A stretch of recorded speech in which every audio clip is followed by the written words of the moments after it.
मंगलाचरण के लिए हाथ जोड़ लीजिए सभी।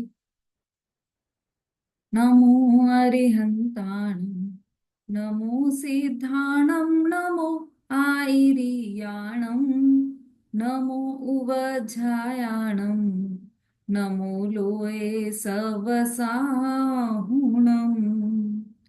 तीन भुवन में सार, वीतराग विज्ञानता, शिव स्वरूप शिवकार, नमो त्रियोग संहारी के।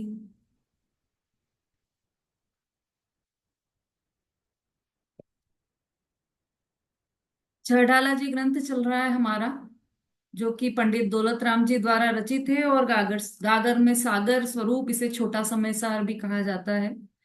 प्रथम ढाल का अध्ययन कल हमने किया था, और उसमें हमने देखा था कि जीव अनादि से है।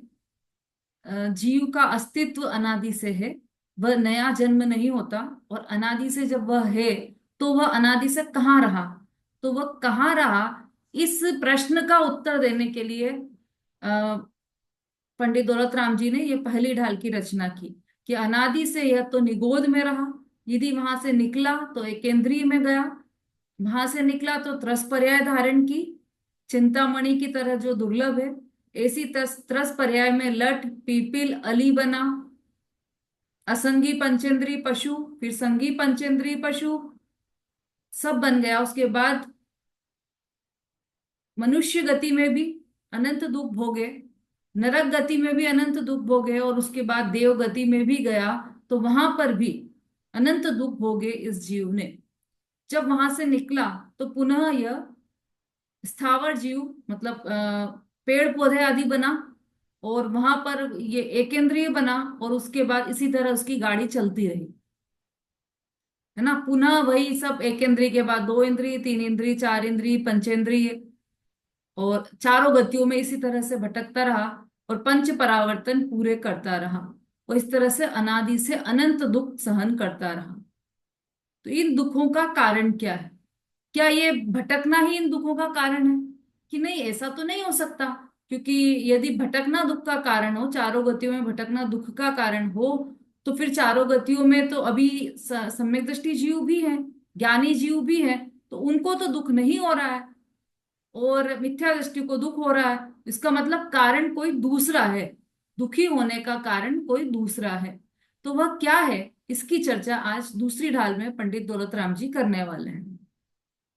दूसरी ढाल पेज नंबर 30, पद्मरी छंद में है। यह पद्मरी छंद 15 मात्रा का होता है। इसी छंद में यह पूरा रचित है, यह पूरी दूसरी ढाल। तो यहाँ पर सबसे पहले संसार में परिभ्रमण का कारण बताया है।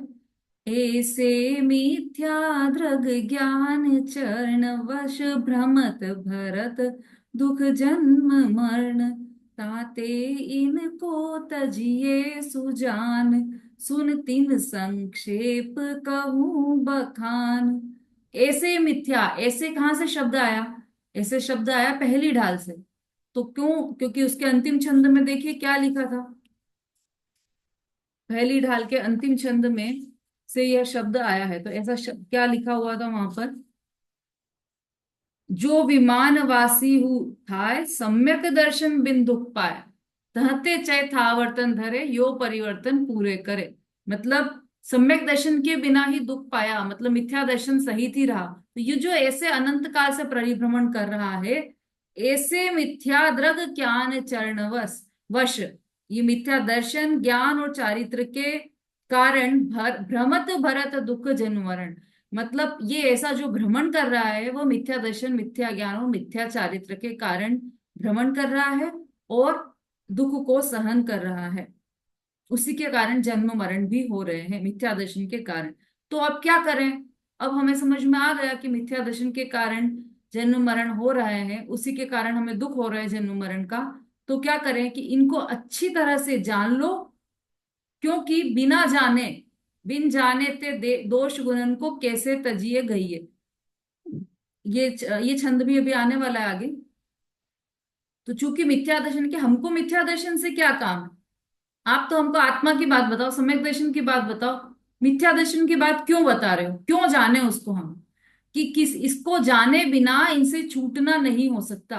जिस चीज को छोड़ना है उसे भी तो जानना आवश्यक है ना। कोई चीज हमने गलत ग्रहण कर रखी है, कोई आदत हमने गलत पाल रखी है, तो उसे छोड़े बिना अच्छी आदत कैसे आएगी? तो पहले तो गंदी आदत को छोड़ो। तो वो गंदी आदत क्या है कि हम मिथ्या दर्शन, मिथ्या ज्ञान और मिथ्या चारित्र ही हमारी गंदी आदत है। उसे छोड़ने के लिए यहाँ पर पंडित दौलत राम जी कह रहे हैं। अच्छा, यहाँ पर एक बात और है कि जो कारण बताया है दुख प्राप्ति का या चतुर्गति परिभ्रमण का या पंच परावर्तन का, जो कारण बताया है वह किसे बताया है? कि कर्म के कारण हम भटक रहे हैं, ऐसा नहीं कहा यहाँ पर। यहाँ पर क्या कहा? मिथ्या दर्शन, मिथ्या ज्ञान और मिथ्या चारित्र के कारण हम भटक रहे हैं, कर्म के कारण नहीं, हमारी भूल के कारण ही हम भटक रहे हैं। यह बात विशेष ध्यान में रखने योग्य है। अब चूंकि मिथ्या दर्शन, मिथ्या ज्ञान और मिथ्या चारित्र ये कारण बता दिए भटकने के, तो अब इसका स्वरूप क्या है वह संक्षेप में यहाँ पर बता रहे हैं। तो उसके पहले ये समझना आवश्यक है कि जो मिथ्या दर्शन, मिथ्या ज्ञान और मिथ्या चारित्र है वो दो प्रकार के हैं। अग्रहित मिथ्या दर्शन, अग्रहित मिथ्या ज्ञान और अग्रहित मिथ्या चारित्र। और उसके बाद फिर ग्रहित मिथ्या दर्शन, ग्रहित मिथ्या ज्ञान और ग्रहित मिथ्या चारित्र, इन सभी का यहाँ पर संक्षेप में वर्णन कर रहे हैं। दूसरा छंद है अग्रहित मिथ्या दर्शन और जीव तत्व का लक्षण। जीवादि प्रयोजन भूत तत्व सरधे तीन माहि विपर्ययत्व, चेतन को है उपयोग रूप, बिन मूरत चिन मूरत अनूप। जो अब यहाँ पर अग्रहित मिथ्या दर्शन, तो अग्रहित किसे कहा? कि जो अनादि से चला आ रहा है, नया ग्रहण नहीं किया इस जन्म में, अनादि से ही जो जीव के साथ है वह है, या हमारे साथ है वह है अग्रहित मिथ्यात्व। तो वह कैसे होता है? तो उसके लिए सबसे पहले सात तत्वों का नाम याद रखना आवश्यक है। सबको याद होंगे सात तत्व के नाम तो?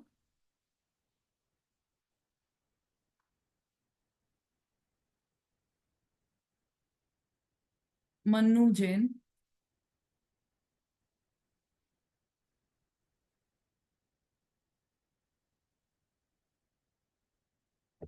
हाँ, मन्नू जी कौन है ये बोलिए।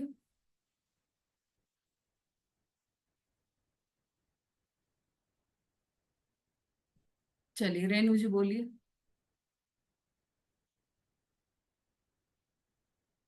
अनम्यूट कीजिए पहले।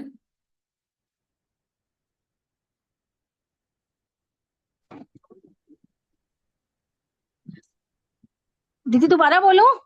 हाँ, आपने अनम्यूट नहीं किया था ना, आवाज किसी को भी नहीं आई है। अब आ रही है आवाज मेरी? हाँ। अजीब अजीब आश्रम बंद संवर निर्जरा मोक्ष, हाँ, ये क्या है? ये सात तत्व है हमारे। बिल्कुल ठीक है, ये सात तत्व हैं। और इनके बारे में ही हमें अनादि से विपरीत श्रद्धान है, वही अग्रहित मिथ्या दर्शन है ना। अग्रहित मिथ्या दर्शन किसे कहा? कि सात तत्वों के विपरीत श्रद्धान को अग्रहित मिथ्या दर्शन कहा। अब सात तत्वों के नाम बता दिए, जीव, अजीव, आश्रव, बंध, संवर, निर्जरा और मोक्ष। तो इनके बारे में विपरीत श्रद्धान क्या है? विपरीत श्रद्धान अर्थात उल्टी मान्यता। वो जैसा है नहीं वैसा हमने मान रखा है, और वो जैसा है वैसा हमने नहीं मान रखा है, उससे उल्टा माना है। इसे कहा है उल्टी मान्यता या विपरीत श्रद्धा। तो सबसे पहला तत्व है जीव तत्व। तो जीव तत्व के बारे में हमने क्या विपरीत श्रद्धान किया वो यहाँ पर बताने वाले हैं। जो अच्छा, ये तत्व कितने होते हैं? तत्व कितने होते हैं? तत्व सात बताए, लेकिन वास्तव में तो तत्व असंख्य होते हैं। जितने परिणाम, जितने प्रकार के परिणाम है उतने प्रकार के तत्व हैं। लेकिन यहाँ सात तत्व बताए हैं क्योंकि सात तत्व प्रयोजन भूत तत्व हैं। इनका सही श्रद्धांश से सम्यक दर्शन होगा और इन्हीं के विपरीत श्रद्धांश से मिथ्या दर्शन हो रहा है। तो इसलिए ये प्रयोजन भूत सात तत्वों की ही चर्चा करेंगे, क्योंकि ऐसे डिटेल में चर्चा करेंगे तो बहुत चर्चा हो जाएगी। इसलिए प्रयोजन भूत सात तत्व हैं, उसके बारे में हमारा विपरीत श्रद्धान क्या है वो यहाँ पर बता रहे हैं। श्रद्धे, श्रद्धे अर्थात श्रद्धा, तो उनका विपरीत श्रद्धान कर रखा है। कैसा? चेतन को है उपयोग रूप, बिन मूरत चिन मूरत अनूप। पहला तत्व जीव तत्व है, उसके बारे में विपरीत श्रद्धान क्या किया है? कि वो है तो उपयोग रूप, और कैसा है? बिन मूरत है और चिन मूरत है। तीन बातें बताई जीव के बारे में। उपयोग रूप वाला है, अभी हमने तत्वार्थ सूत्र में भी पढ़ा, उपयोगो लक्षणम, है ना? कौन से अध्याय में पढ़ा? इशारे से बता सकते हैं आप।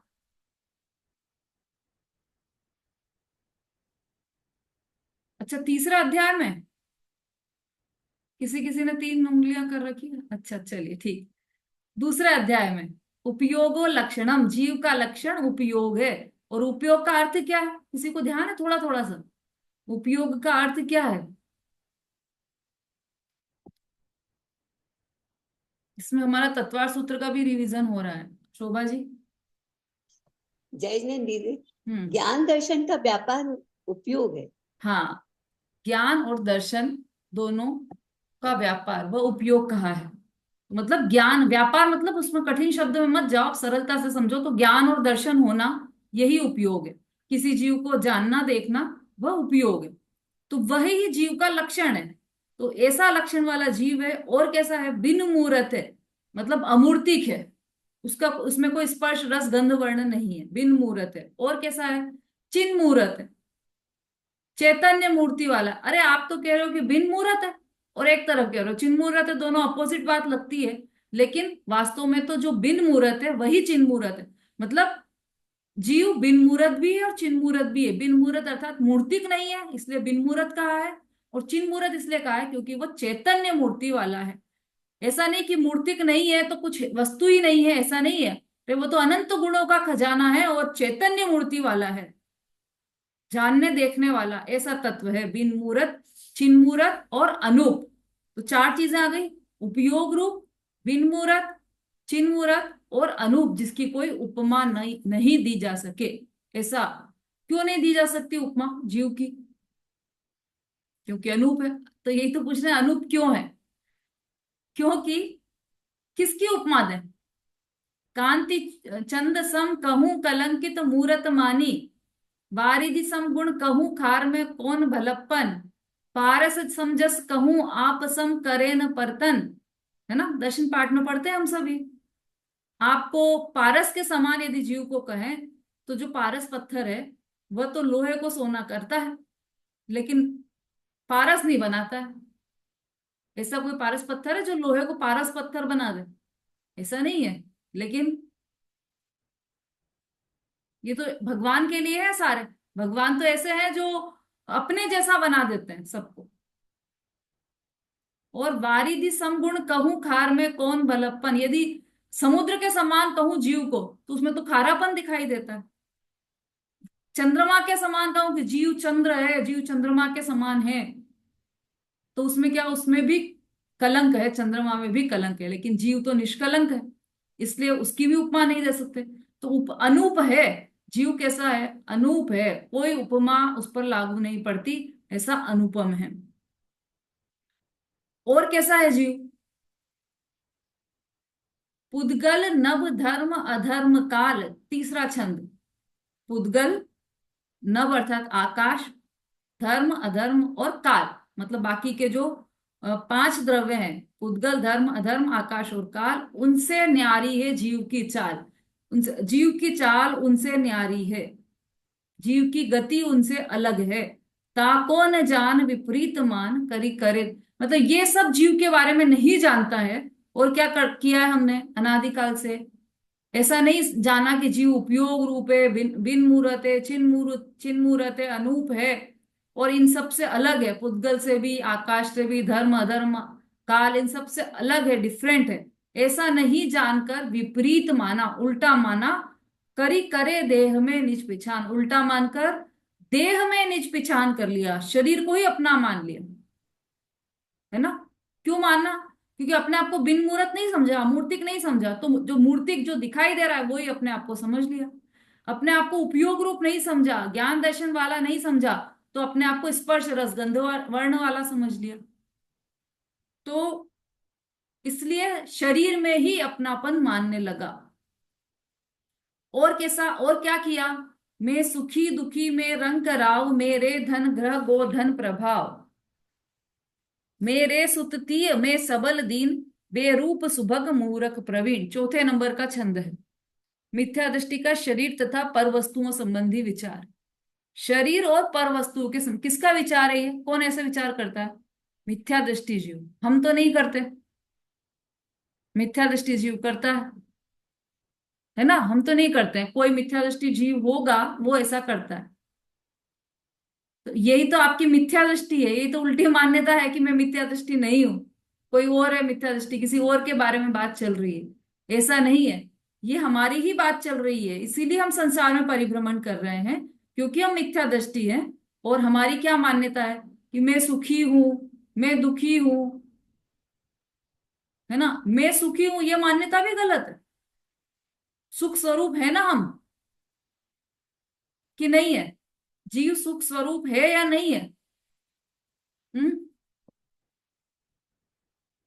कौन देगा इसका उत्तर? मैं सुखी हूं, क्या यह मान्यता भी गलत है? कुंद प्रभा जी।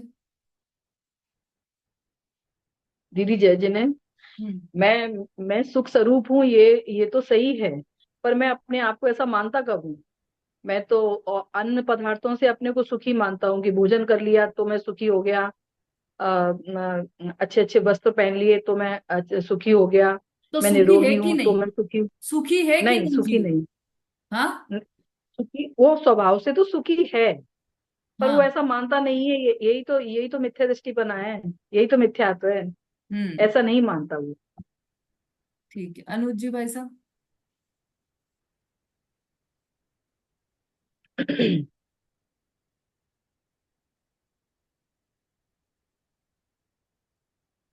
हाँ, आवाज आ रही है? अनुज जी भाई साहब बोलिए।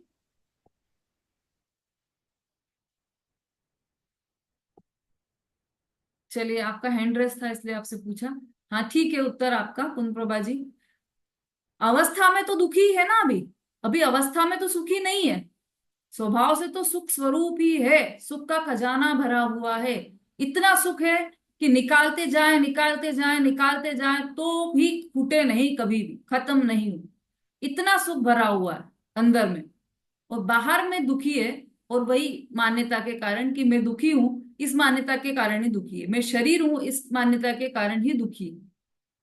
तो अवस्था में तो दुख ही है अभी, इसमें कोई शक नहीं। देखो, गुरुदेव एक उदाहरण देते थे कि जैसे कुआं है, तो कुएं में बाल्टी गई, बाल्टी डालते थे ना भरने के लिए, तो कुएं में बाल्टी गई तो वहां से क्या निकालेगी? बाल्टी कुएं में से पानी ही निकालेगी, है ना। अब ऐसे ही कोई खाली गड्ढा है, वहां पर बाल्टी गई तो क्या निकालेगी? कुछ भी नहीं निकालेगी, क्योंकि गड्ढा ही खाली है वो।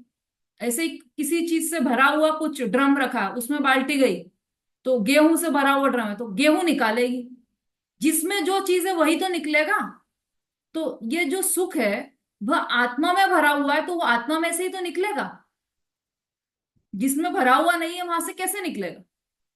और आत्मा में जो भरा हुआ वही निकलेगा, आत्मा में से, उसमें से और कुछ नहीं निकल सकता। तो सुख तो आत्मा में से ही निकलेगा, यह बात पक्की है। और इसे, इस स्वरूप को स्वीकार नहीं किया, इसलिए अनादि से दुखी ही रहा। तो अब मैं सुखी दुखी, अब यहां पर जो सुखी बोल रहे हैं वह भी मान्यता में चल रहा है, कल्पना में सुखी है। अनुकूलता में अपने आप को सुखी मान रखा है कि गर्मी लग रही और एसी मिल गया तो मैं सुखी हो गया, ऐसे अनुकूलता में सुखी मान रहा है। तो वह वास्तव में सुख नहीं है। क्यों नहीं है सुख? हमें तो अच्छा लगता है एसी में, क्योंकि वह स्थायी सुख नहीं है। अभी 5 मिनट बाद ही आपको ठंड लगने लग जाएगी और आप बोलोगे अरे एसी बंद करो। और पराधीन है वह सुख। लाइट चली गई, अब आप रोते बैठे रहो कि मुझे तो एसी चलाना था, लाइट चली गई। तो आपके अधीन नहीं है ना। तो वह सुख सुख नहीं है, सुखाभास है। दुख ही है वास्तव में तो वहां पर, क्योंकि आदत पड़ गई आपकी ऐसी की। अब किसी दिन लाइट चली गई तो आप तो फिर ज्यादा तड़फोगे एसी के लिए, है ना। तो वास्तव में तो वह सुख दुख को ही देने वाला है, सुख देने वाला नहीं है वह। तो मैं सुखी दुखी में रंग कराओ, किसी चीज से मैं सुखी हो गया, किसी चीज से मैं दुखी हो गया। मैं राजा हूं, मैं गरीब हूं, मेरे बच्चे अच्छे हैं, मैं बलवान हूं, मैं, या तो मैं निर्धन हूं, मैं गरीब हूं, और बेरूप मैं सुंदर हूं, या बदसूरत हूं, मैं सुभग हूं, मूर्ख हूं या प्रवीण हूं, या मैं समझदार हूं या मूर्ख हूं। बस इसी में पूरा जीवन जा रहा है हमारा, कि मैं मूर्ख नहीं कहलाऊं, सबके सामने समझदार दिखूं, उसके लिए क्या क्या कर सकते हैं हम। मैं सुंदर दिखूं, उसके लिए पूरा जीवन, जिसके श्रृंगारों में मेरा यह महंगा जीवन घुल जाता, अत्यंत अशुचि जड़ काया से इस चेतन का कैसा नाता। पूरा जीवन हमारा उसी में घुल रहा है, क्योंकि हमने अपने आप को ऐसा मान रखा है, शरीर मान रखा है। तो ये सब कैसी मिथ्या मान्यताएं हैं, ये सब जीव तत्व संबंधी भूल है। ये तो हमने अपने आप को जीव नहीं मानकर अपने आप को सुखी मान लिया, दुखी मान लिया, राजा रंक मान लिया, ये सब जीव तत्व संबंधी भूल है। अब अजीव तत्व संबंधी भूल बता रहे हैं यहाँ पर। 7 तत्व है ना, तो दूसरा है अजीव तत्व। ठीक है। अब अजीव और आशो तत्व की विपरीत श्रद्धा, 5वें नंबर का छंद है। तन उपजत अपनी उपज जान, तन नशत आपको नाशमान, जी रागादि प्रगट ये दुख देन, तिन्ही को सेवत गिनत चैन। अजीव और आशो तत्व की विपरीत श्रद्धा। हम्म। हाँ जी, किसके पास है पुस्तक? इसका अन्वयार्थ पढ़िए।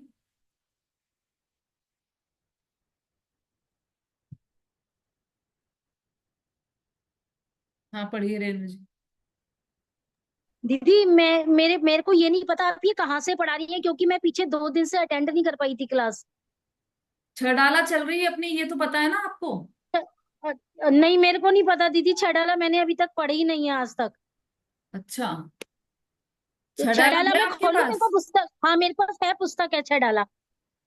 आप निकालो, अगला आपसे पढ़वाएंगे। शोभा जी, आप ठीक है, पढ़िए। ठीक ठीक है दीदी। मिथ्या दृष्टि जीव मिथ्या दर्शन के कारण से मानता है कि मैं सुखी, दुखी, निर्धन, राजा हूँ। मेरे यहाँ रुपया, पैसा एक आदि, मिनट एक मिनट घर। एक मिनट, कहाँ पीछे रह गए आप? 5वां छंद दीदी चल अपने रहा है अपना। अन्व्यार्थ अच्छा 5वें का पढ़ना है। मिथ्या दृष्टि जीव शरीर के उत्पन्न होने से आत्मा उत्पन्न हुआ ऐसा मानता है, और शरीर के नाश होने से आत्मा का मरण हुआ ऐसा मानता है। राग, द्वेष, मोह आदि जो स्पष्ट रूप से दुख देने वाले हैं, उनकी सेवा करता हुआ सुख मानता है। हम्म। ये छंद नहीं पढ़ा है शायद अपन ने, इसलिए आपको कंफ्यूजन हुआ होगा। हाँ, ये छंद हाँ, नहीं पढ़ा ना छंद दीदी। पढ़ लीजिए। तन उपजत अपनी उपज जान। तन नशते आप को नाश मान, रागादि प्रगटिये दुख दे, तिन्ही को सेवत गिनत चैन। हाँ, भावार्थ पढ़िए। अजीव तत्व की भूल। मिथ्या दृष्टि जीव ऐसा मानता है कि शरीर की उत्पत्ति होने से मैं उत्पन्न हुआ, और शरीर का नाश होने से मैं मर जाऊंगा। धन, शरीर आदि जड़ पदार्थों में परिवर्तन होने से अपने में इष्ट अनिष्ट परिवर्तन मानना। शरीर क्षुधा त्रिषा रूप अवस्था होने से मुझे क्षुधा त्रिषादि होते हैं, शरीर कटने से मैं कट गया, इत्यादि जो जीव अजीव की अवस्था है, उन्हें अपनी मानता है। यह अजीव तत्व की भूल है। दूसरा, आश्रव तत्व की भूल। जीव अथवा अजीव कोई भी पर पदार्थ आत्मा को किंचित भी सुख दुख, सुधार बिगाड़, इष्ट अनिष्ट नहीं कर सकते। तथापि अज्ञानी ऐसा नहीं मानता। पर में कर्तृत्व, ममत्व रूप मिथ्यात्व तथा राग द्वेष आदि शुभाशुभ आश्रव भाव प्रत्यक्ष दुख देने वाले हैं, बंध के ही कारण है। तथापि अज्ञानी जीव उन्हें सुख कर जानकर सेवन करता है, और शुभ भाव भी बंध का ही कारण है, आश्रव है, उसे हितकर मानता है। पर द्रव्य जीव को लाभ हानि नहीं पहुंचा सकते, तथापि उन्हें इष्ट अनिष्ट मानकर उनमें प्रीति अप्रीति करता है। मिथ्यात्व राग द्वेष का स्वरूप नहीं जानता। पर पदार्थ मुझे सुख दुख देते हैं अथवा राग द्वेष मोह कराते हैं, ऐसा मानता है। यह आश्रव तत्व की भूल है। हाँ देखिए, इसमें अजीव और आश्रव तत्व दोनों की भूल है। ये जो सात तत्व संबंधी भूल है बहुत इंपॉर्टेंट है। सम्यक्त्व प्राप्ति के लिए महत्वपूर्ण साधन है ये इन सात तत्वों की भूलों को समझना और उन भूलों को निकाल देना। तो इसलिए इसको आप ध्यान से पढ़िए क्योंकि इंपॉर्टेंट टॉपिक है ये। अजीव तत्व की भूल क्या है कि तन उपजत अपनी उपज जान, शरीर के जन्म में ऐसा मानता है कि मेरा जन्म हुआ, और शरीर की मृत्यु में समझता है कि मैं मरने वाला हूँ, मैं मर रहा हूँ, ऐसा भाव रहता है। तन नशत आप, यही अजीव तत्व संबंधी भूल है, जबकि वह तो है नहीं। जीव तो अनादि अनंत है, न तो उसका जन्म होता है न मरण होता है, लेकिन इस बात को नहीं समझकर शरीर की उत्पत्ति में ही समझता है कि मेरा जन्म हो गया है, और शरीर चेंज होता है, नाश भी नहीं हुआ, शरीर छूटता है, तब समझता है कि मेरी मृत्यु हो गई या मेरी मृत्यु होने वाली है, ऐसा। और ये तो हो गई अजीव तत्व की। आशव तत्व संबंधी विपरीत श्रद्धा क्या है? रागादि प्रगट ये दुख देन, तिन ही को सेवत गिनत चैन। ये इंपॉर्टेंट है आशव तत्व संबंधी भूल। इसमें क्या हुआ कि जो स्पष्ट रूप से दुख के देने वाले हैं कौन? रागादि। रागादि में कौन ले लेना? सारी, सब राग द्वेष, इसमें है ना, राग द्वेष शुभाशुभ आश्रव भाव, ये सब, शुभ भाव अशुभ भाव, अशुभ भाव भी और शुभ भाव भी, दोनों ही।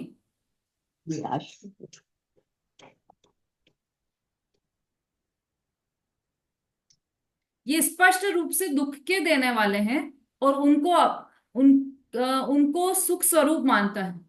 गिनत चैन, उसमें सुख मानता है, इसलिए उनकी सेवा करता है, उनका सेवन करता है ना। जी देखो, इसको एक बार फिर से, कोई भी पर पदार्थ आत्मा को किंचित भी सुख दुख सुधार बिगाड़ इन इष्ट अनिष्ट नहीं करते, तथापि अज्ञानी ऐसा नहीं मानता। मतलब क्या मानता है कि मेरे को जो दुख हुआ है पर पदार्थ के कारण ही हुआ है। हमारे प्रतिदिन के जो झगड़े होते हैं घरों में या बाहर भी, तो उसका कारण सिर्फ एक ही होता है कि हमने पर पदार्थ को दुख का कारण माना। इसने हमारे साथ ऐसा क्यों किया? वह तो हमको देखकर बोली ही नहीं, वो तो जय जिनेन्द्र ही नहीं किया, वो तो मुस्कुराई ही नहीं। तो ये हमारे दुख का कारण हमने पर पदार्थ को माना, पर द्रव्य को माना। अब वो पता है, जिसने नमस्कार नहीं किया आपको, आप तो उससे बैर लेकर बैठे कि अच्छा उसने देख के भी नहीं देखा, अनदेखा कर दिया, इग्नोर कर दिया, और उसको कुछ पता ही नहीं, वो तो अपनी मस्ती में जी रही है, और आप उसका टेंशन लेके साल भर, इसने पिछली बार जब मिली थी तब इसने ऐसा किया था, मैं भी उसकी तरफ नहीं देखूंगी, साल भर निकल जाता है। और समझदार हो वो तो क्षमावाणी के दिन क्षमा मांगता है, तब धुल जाता है सारा क्रोध। लेकिन कोई कोई तो उसमें भी खींच के ले जाते हैं अपने क्रोध को, अपनी कषाय को आगे, सिर्फ किस लिए कि उसने देखा नहीं, मुझे इग्नोर कर दिया। तो अपने जो साल भर जो तुम्हारा चिंतन चला है ना, साल भर जो चिंतन चला, जो दुख तुमको कसता रहा कि अरे उसको, आपको दिमाग में रखना पड़ा कि उसने ऐसा किया था, तो वो दिमाग में आपका जो चलता रहा ना, चलता रहा प्रतिक्षण, लब्धि में चलता रहा प्रतिक्षण आपके, कि अरे ध्यान रखना है मुझे, उसने ऐसा किया था, अब की बार वो मिलेगी तो मैं भी ऐसा ही करूंगी। ये जो आपने एक क्या बोलते हैं इसको, कुंठा है ना, वो आपके अंदर बिठा के रखी, और उसके तकलीफ को आपने झेला पूरा।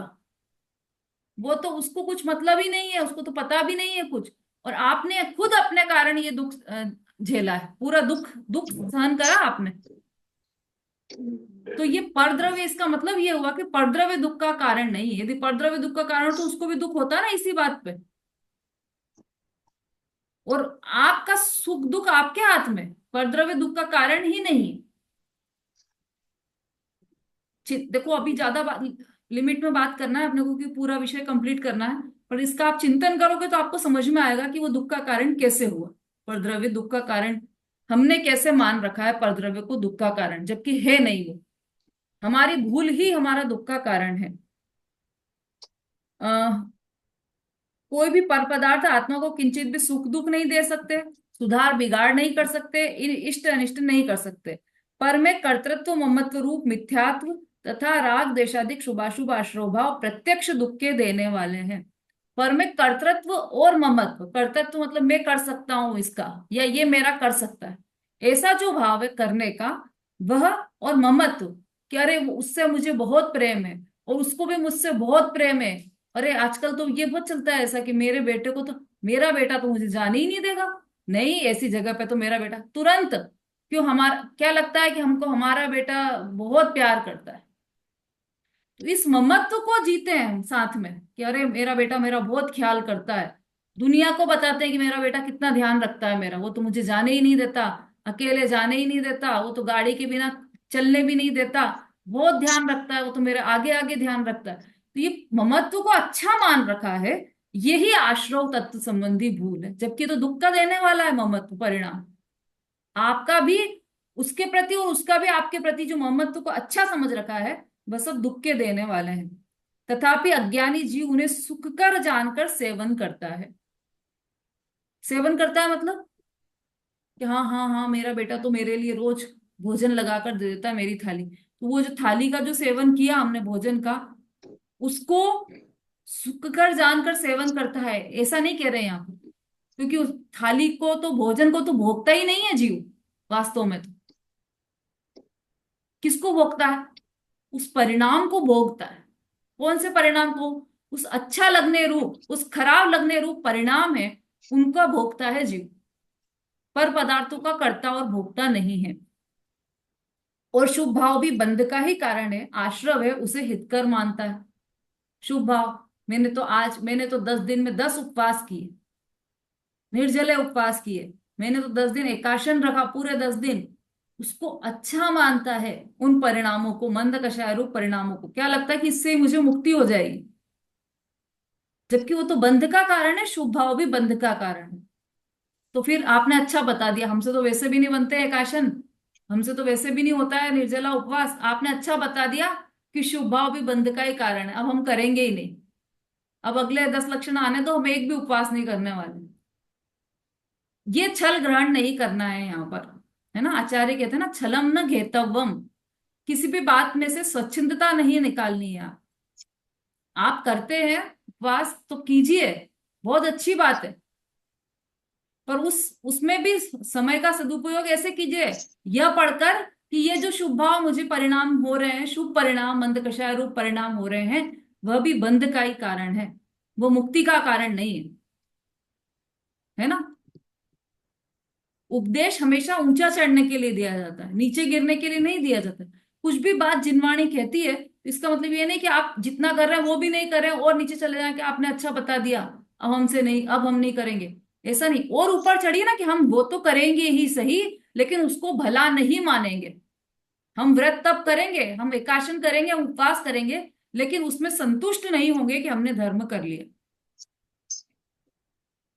पर द्रव्य जीव को लाभ हानि नहीं पहुंचा सकते, तथापि उन्हें इष्ट अनिष्ट मानकर उनमें प्रीति अप्रीति करता है।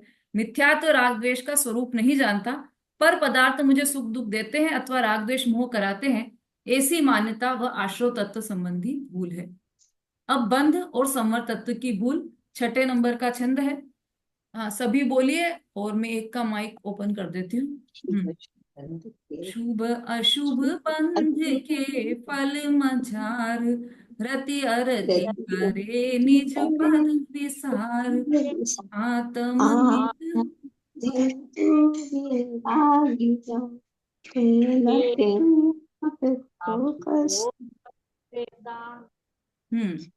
हाँ, इसका भावार्थ पढ़ लीजिए उषा जी। बंध तत्व की भूल, आघाती कर्म के फलानुसार पदार्थों की संयोग वियोग रूप अवस्थाएं होती हैं। मिथ्या दृष्टि जीव उन्हें अनुकूल प्रतिकूल मानकर उनसे भी मैं सुखी दुखी हूँ ऐसी कल्पना द्वारा राग देश आकुलता करता है। धन योग स्त्री पुत्रादि का संयोग होने से रति करता है। रोग निंदा निर्धनता पुत्र वियोग आदि होने से अरति करता है। पुण्य पाप दोनों बंधन करता है, किंतु ऐसा न मानकर पुण्य को हितकारी मानता है। तत्व दृष्टि से तो पुण्य पाप दोनों अहित ही हैं, परंतु अज्ञानी ऐसा निर्धार रूप नहीं मानता, यह बंध तत्व की विपरीत करता। हाँ, बस अभी इतना ही। अब देखिए बंध तत्व में क्या लिया है, शुभ अशुभ बंध के फल मझार, अभी आप ऐसे पढ़ेंगे तो ऐसा लगेगा कि संवर आश्रव और बंध तत्व संबंधी भूल एक ही जैसी लग रही है ऐसे हमें, लेकिन आप समझना चाहेंगे इसको तो इसमें एक अंतर है, वो आपको दिखाई देगा। अघाती कर्म के फलानुसार पदार्थ की संयोग वियोग रूप अवस्थाएं होती है। मिथ्या दृष्टि जीव उन्हें अनुकूल प्रतिकूल मानकर उनमें मैं सुखी दुखी हूं ऐसी कल्पना द्वारा राग द्वेष आकुलता करता है। अब ये जो क्या संयोग रूप जो अवस्थाएं हैं, है ना, कर्म 8 होते हैं, उसमें से 4 घाती है और 4 अघाती है। उन कर्मों का जो उदय होता है, उसमें जो फल मिलता है, उसमें संयोग रूप अवस्थाएं होती है। संयोग में यदि शुभ कर्म का उदय हुआ तो बाहर में अनुकूल सामग्री मिलती है, गाड़ी मिल जाएगी, बंगला मिल जाएगा, स्वास्थ्य अच्छा होगा, ये सब अनुकूल सामग्री मिलेगी। किसमें? शुभ कर्म के उदय से उसके फल में। और अशुभ कर्म के फल में क्या मिलेगा?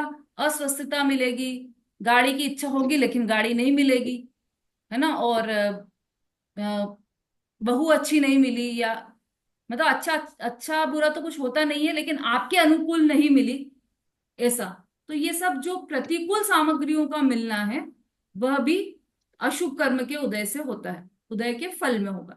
तो उसमें अच्छा और बुरा मानना, उससे मैं सुखी दुखी हो गया हूं, यह बंध तत्व संबंधी भूल है। देखो, धन योग्य स्त्री पुत्रादि का संयोग होने से